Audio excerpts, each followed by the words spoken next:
굿모닝 큐티 가족 여러분, 어느덧 한 달이 이렇게 또 지나갑니다. 언제나 끝은 또 다른 시작과 맞닿아 있지요. 여름 휴가와 분주한 일정 속에서도 큐티하면서 말씀 안에서 살아가려고 애쓰신 우리 성도님들을 격려하고 응원합니다.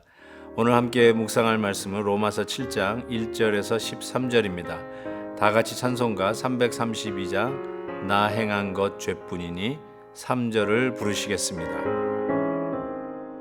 정결한 마음 그 속에서 신령한 빛이 오니 이러한 마음 나 얻으면 눈까지도 밝으리라. 물 가지고 날 씻든지 불 가지고 태우든지 내 영과 다 닦으사 내 모든 죄 멸하소서. 형제들아, 내가 법하는 자들에게 말하노니 너희는 그 법이 사람이 살 동안만 그를 주관하는 줄 알지 못하느냐. 남편이 있는 여인이 그 남편 생전에는 법으로 그에게 매인 바 되나 만일 그 남편이 죽으면 남편의 법에서 벗어나느니라. 그러므로 만일 그 남편 생전에 다른 남자에게 가면 음녀라. 그러나 만일 남편이 죽으면 그 법에서 자유롭게 되나니 다른 남자에게 갈지라도 음녀가 되지 아니하느니라.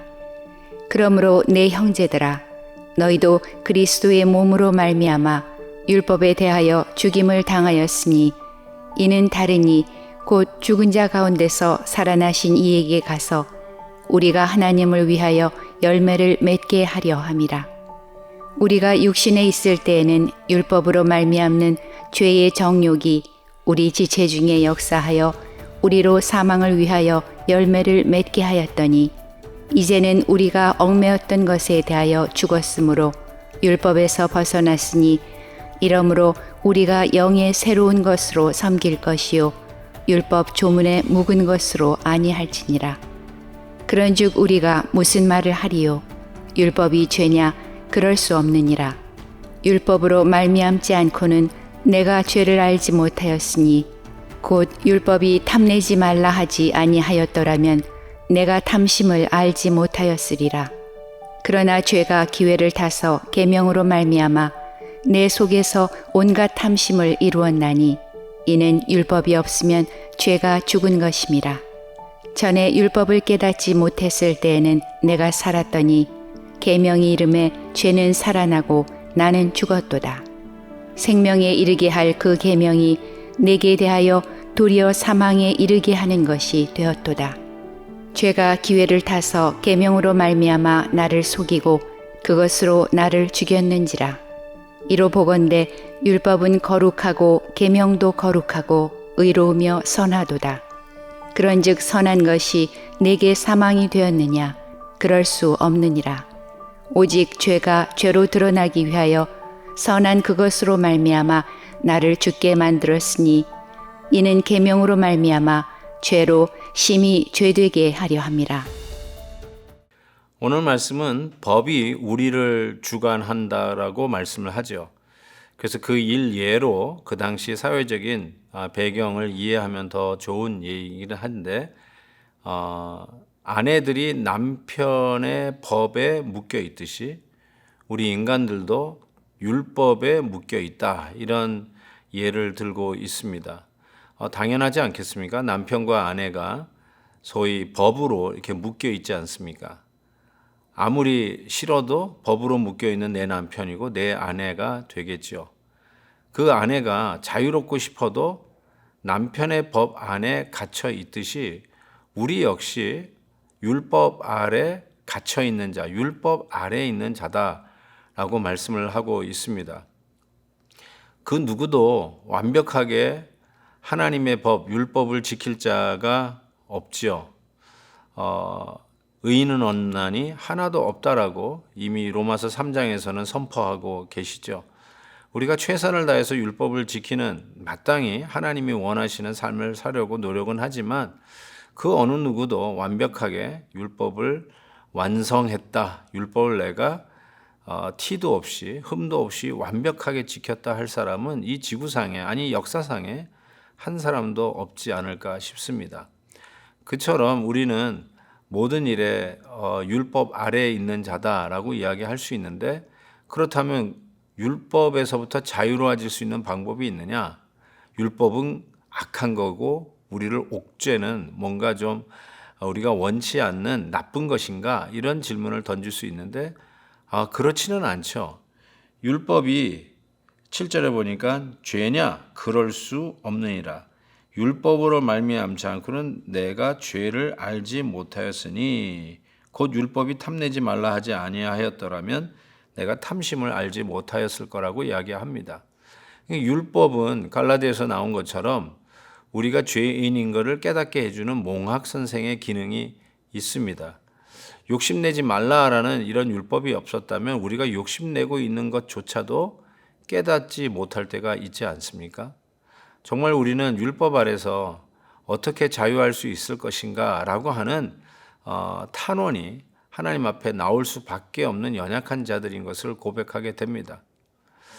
내가 집 청소를 하고 싶었는데 갑자기 어머니가 나타나서 너 집 청소해 하고 명령을 받는 순간 우린 집 청소하고 싶은 마음이 사라집니다. 여러분, 이게 무슨 말씀인지 아시겠죠? 이것을 들여다보지 마십시오라고 하는 팻말이 붙었습니다. 이 작은 구멍이 있는데 그 앞에 이것을 들여다보지 말라라고 하는 소위 율법이 있는데 들여다보고 싶은 거예요. 그게 아예 없었으면 들여다볼 생각도 안 했을 것 같은데, 들여다보지 마세요라고 하는 그 안내문을 보는 순간 들여다보고 싶으신 거죠. 왜 그럴까요? 우리가 율법 아래 있다라고 하는 증거가 아니겠습니까? 그래서 오늘 말씀 속에서 우리가 율법의 기능은 우리가 죄인인 것을 깨닫게 하고 우리가 얼마나 욕심이 많은 자인 걸 깨닫게 하고 우리가 하나님의 영광에 못 미치는 자인 것을 가르쳐 줍니다. 그래서 율법 아래에 있는 자인 것을 깨달으면서 결단코 우리가 완벽하게 우리의 스스로의 능력으로는 하나님의 법을 온전히 지킬 수 없는 연약한 죄인인 것을 깨닫게 됩니다. 우리가 말씀 묵상하기 전에 같이 찬송을 했듯이 내 행한 것 죄뿐이니, 맞습니다. 우리가 한 것을 가만히 보면 죄뿐이 없습니다. 밖에서 볼 때는 선한 일을 한 것 같더라도 선한 일을 하고 속으로는 내가 너보다 더 착해, 내가 너보다 더 좋은 일 많이 했어 라고 하면서 은근히 나보다 못한 사람들을 내리깔고 혼자 즐기는 것이 있다면 그게 바로 죄인의 모습이죠. 좋은 일 하고도 속으로 죄 짓고 있는 우리의 정말 비참한, 그리고 율법 아래 있을 수밖에 없는 우리의 이 제한된 모습을 우리는 또 한번 깨닫게 됩니다. 정말 누가 우리를 이 사망의 이 굴레에서부터 건져낼 수 있을까요?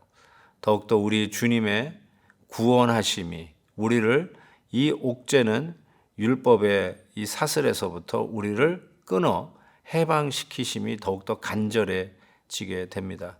사랑하는 성도 여러분, 율법은 율법의 기능대로 우리의 죄됨을 깨닫게 하셔서 예수께로 인도하는 선생님인 것을 깨닫고 더욱더 주님의 은혜를 의지하며 나아가는 저와 여러분 될 수 있기를 진심으로 바랍니다.